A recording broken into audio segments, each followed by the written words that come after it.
Bom, gente, deixa eu ver, tá funcionando certinho. Vamos começar? Boa tarde a todos, muito prazer. Eu sou o professor Fábio Pinheiro, mas vocês podem me chamar de Fabinho também, não tem problema nenhum, tá? Só me apresentar rapidamente, eu sou formado lá na FRJ, assim como a Aline, assim como a Mariana.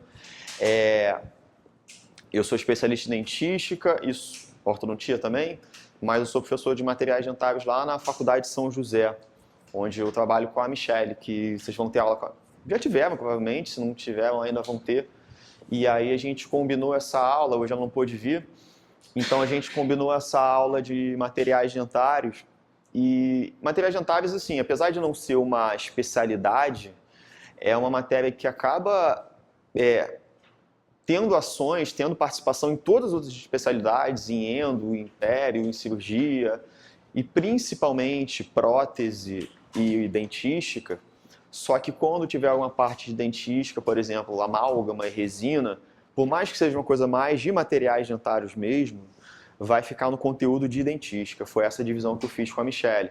Então, não se preocupe, aqui nessa aula não vai ter nada falando de resina, não vai ter nada falando de amálgama, nada falando de vontade para entrar.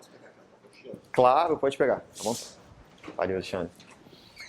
Então, assim, não vai ter nada de materiais, cimentos de nome de vidro, talvez uma coisinha ou outra vai ser citada, mas o conteúdo não vai ser aprofundado nisso, porque isso vai ser abordado em dentística. Já em materiais dentários a gente vai falar de propriedades, vai falar de materiais de moldagem, de gesso, até um pouquinho de dentifrícios e tal. E aí todo o conteúdo que está aqui no slide tem aí na apostila de vocês. O que eu botei algumas coisas a mais que tem no slide que não tem na apostila de vocês, algumas questões que aí se vocês quiserem, vocês podem fotografar da TV, não tem problema nenhum. Eu vou mandar também para o Alexandre, para o pessoal aqui do Aprimore, eles vão botar na área do aluno, botar um PDF com essas questões também, se vocês quiserem depois estudar. E tem algumas animações, algumas imagenzinhas que é mais para ilustrar. Se vocês tiverem necessidade de fotografar, também não tem problema nenhum, pode fotografar. Se vocês quiserem em algum momento levantar, perguntar alguma coisa, tirar alguma dúvida, perguntar, fiquem à vontade. Pessoal que está aí no online, seja bem-vindo também. Infelizmente vocês não podem falar diretamente comigo, não pode tirar dúvida na hora, mas de qualquer forma, e também para vocês, tem meu e-mail aqui, fabiopinheirosantos@yahoo.com, não tem o BR mesmo, vocês podem mandar e-mail a qualquer momento, quando puder eu respondo. Eu já dei algumas aulas aqui no Aprimore, inclusive desse assunto mesmo, e de vez em quando eu recebo e-mail, pessoal, quando dá eu vou lá e respondo e trago informação, e é sempre válido porque eu também aprendo muito com vocês. Beleza? Passar. Pronto. Seguinte, como bibliografia, o edital de vocês da Marinha, a gente está conversando aqui antes, né? A Marinha, ela tem uma... Eu acho que das provas, assim, ela é interessante porque ela abrange tudo de odontologia, é uma prova até difícil. É diferente da prova do Exército, que ela busca muito, o Exército busca muito detalhe, rodapé de livro, decoreba. Já a Marinha não, é uma pergunta que você tem que pensar um pouquinho mais. E a aeronáutica, ela consegue ser um pouco mais concentrada, mas... E aí é importante na Marinha realmente fazer curso, assistir aula, porque... Falar, fica à vontade. Porque você acaba lembrando muita coisa. E materiais dentários, como falei, não é especialidade, uma coisa que a gente vê lá na faculdade, muitas vezes no início, quando está no terceiro, quarto período. Então é bom a gente lembrar algumas coisas aqui. Eu botei como referência, que tem lá no edital, o Philips de Materiais Dentários, a 12ª edição, e botei esse livro aqui também, do Stephen Chu, sobre cor, porque nas últimas duas provas da Marinha, 2016 e 2017, caiu bastante. Tanto que foram até essas questões que eu acrescentei na aula, que não está aí na apostila de vocês por enquanto, mas eu acrescentei na aula questões realmente citando esse livro. E a gente vai respondê-las também. Tá? Bom, do Philips, Materiais Dentários de 12ª edição, a gente vai falar desses 5 capítulos. Capítulo 3, 4, 7, 8 e 9. Tá? Vamos começar falando desse primeiro, do capítulo 3, vai falar de propriedades físicas e químicas dos sólidos. Esses são os 5 tópicos que a gente vai abordar nessa aula, por enquanto. Propriedades reológicas, relaxação estrutural, cor e efeitos ópticos, propriedades térmicas e propriedades eletroquímicas. Bom, vamos primeiro falar de propriedades geológicas, Assim, a gente não precisa nem se aprofundar muito nesse assunto de propriedade geológica. Se a gente começa a ler o Phillips, você vai ver que vai falar de muita coisa, não precisa aprofundar tanto assim, mas a gente vai ver muito essa questão de viscosidade e tixotropia.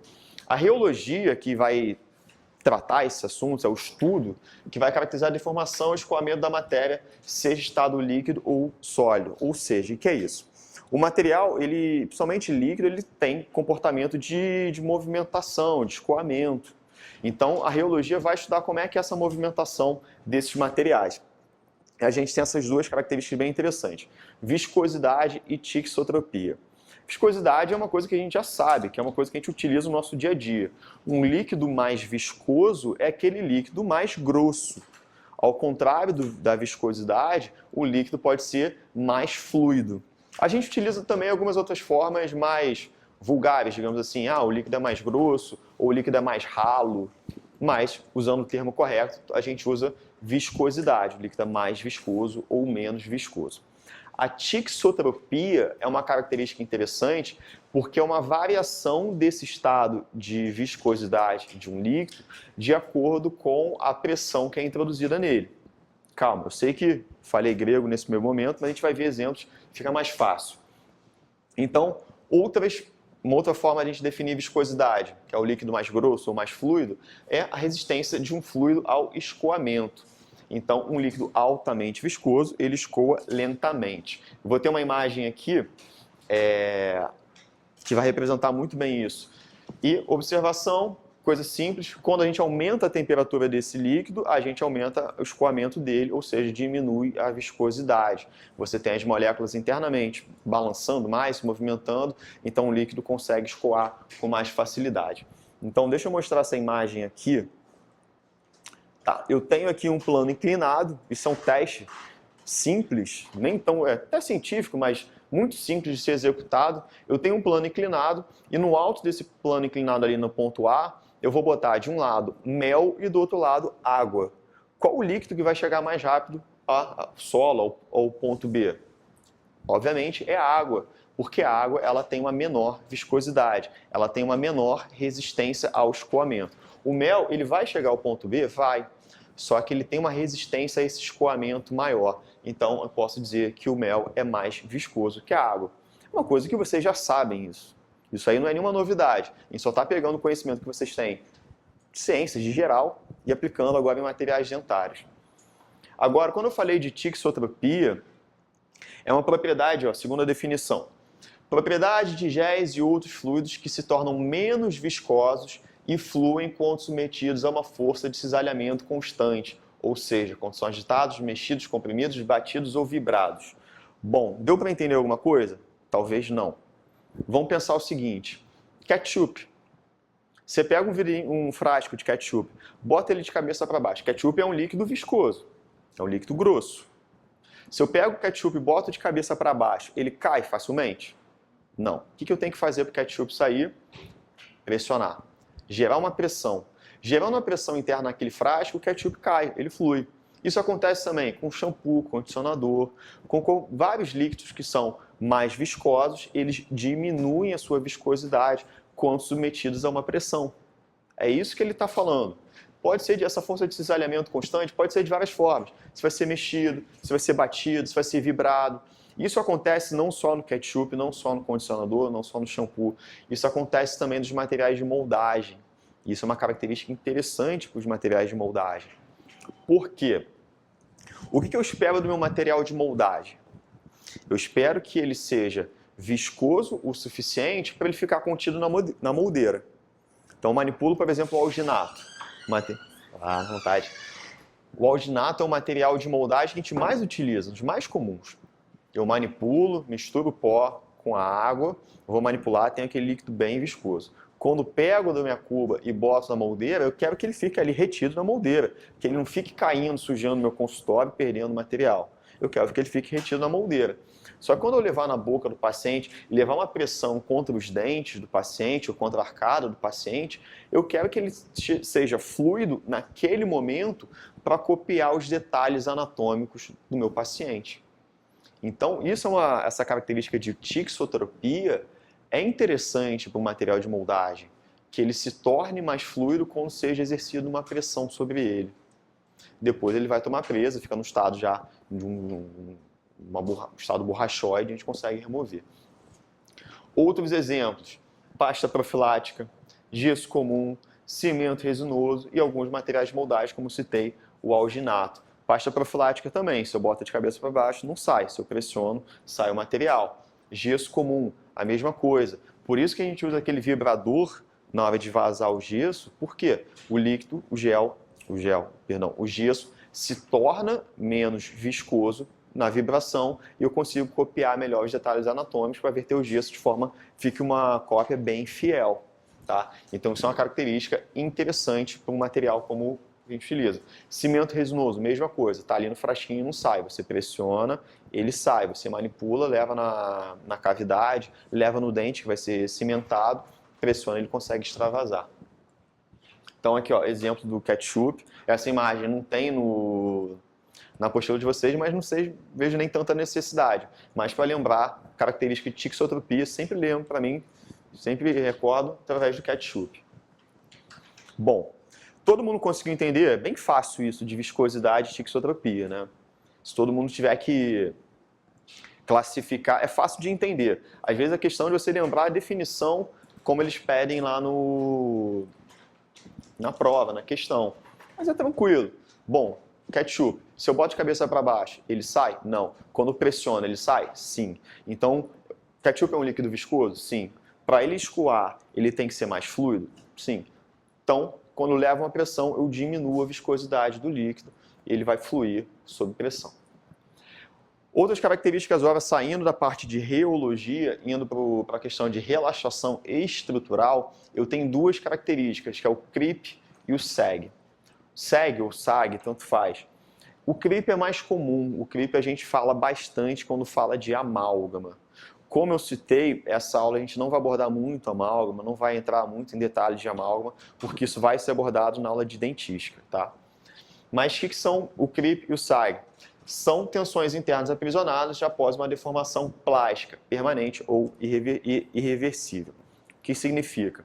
Mesmo um material no estado sólido, quando ele é submetido a uma pressão constante, ele pode alterar a sua forma e gerar um escoamento para as margens também.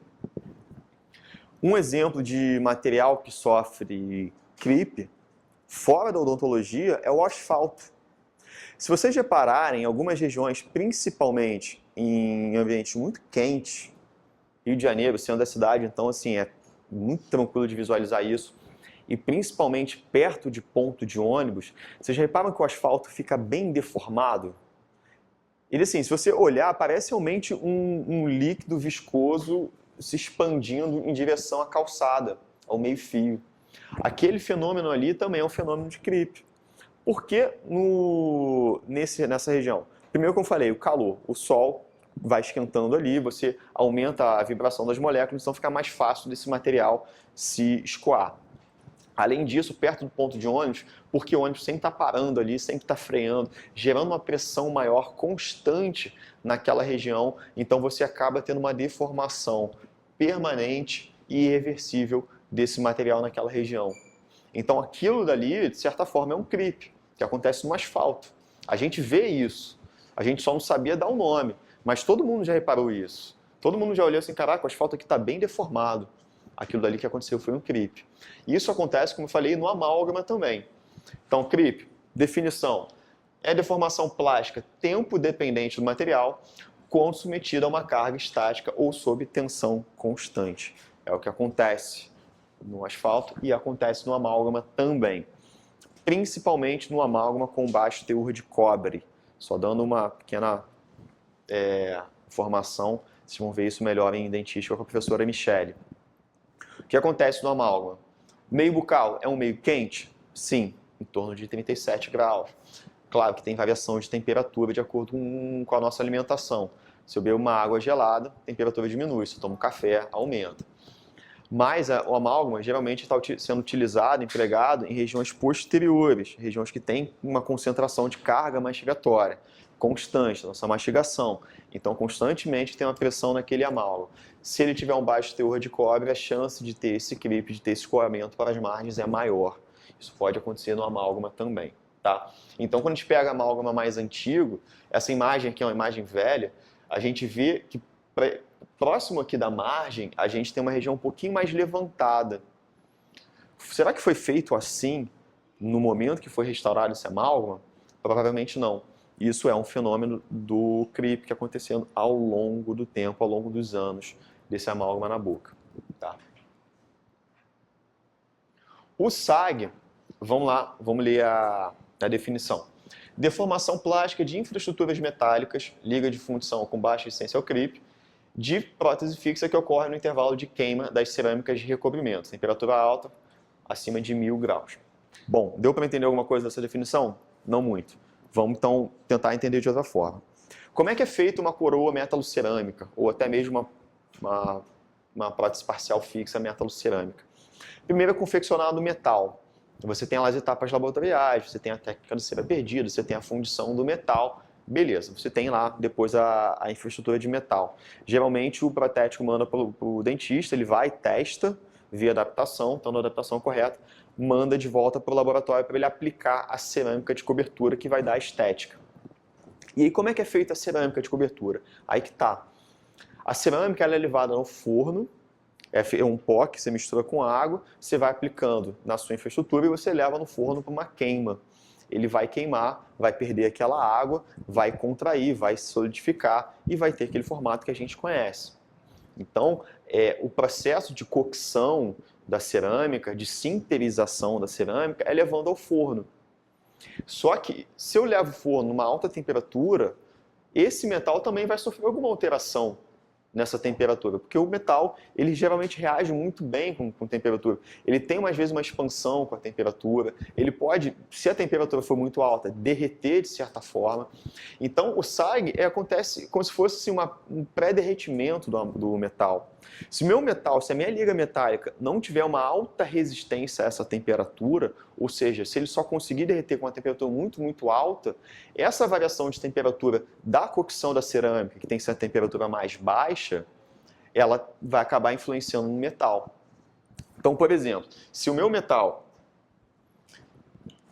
tem uma resistência a essa variação de temperatura a 1000 graus, ele só vai derreter com 1000 graus, e a minha cerâmica a 600 graus, beleza. Quando eu levar no forno para queimar a cerâmica, eu vou levar a 600 graus. 600 graus não vai influenciar em nada. Agora, se eu tenho uma temperatura um pouco mais próxima, digamos assim, 900 graus da cerâmica, já está muito próximo do 1000. Então, isso pode gerar um relaxamento estrutural, pode gerar esse fenômeno de SAG da infraestrutura metálica. Então, o que acontece? Se o protético não utiliza uma liga metálica com alta resistência à temperatura, com uma temperatura diferente da temperatura necessária para a queima da cerâmica, beleza, no primeiro momento fica bem adaptado à sua coroa metalocerâmica. Quando chega novamente depois do laboratório para você fazer a cimentação ou fazer um segundo teste, já não está adaptando mais. Por quê? Porque a sua liga metálica sofreu uma deformação chamada de SAG. Tá? Então esse SAG ou SEG, tanto faz como vocês vão falar, o importante é que vocês acertem na prova, é essa deformação que ocorre com a queima da cerâmica. Tá? Então ela é muito específica para o metal da infraestrutura metálica. Aqui, fotinho dele aí. No primeiro momento fica bem adaptado, depois você vê, não está adaptado. O que pode ter acontecido? Pode ter sofrido o SAG.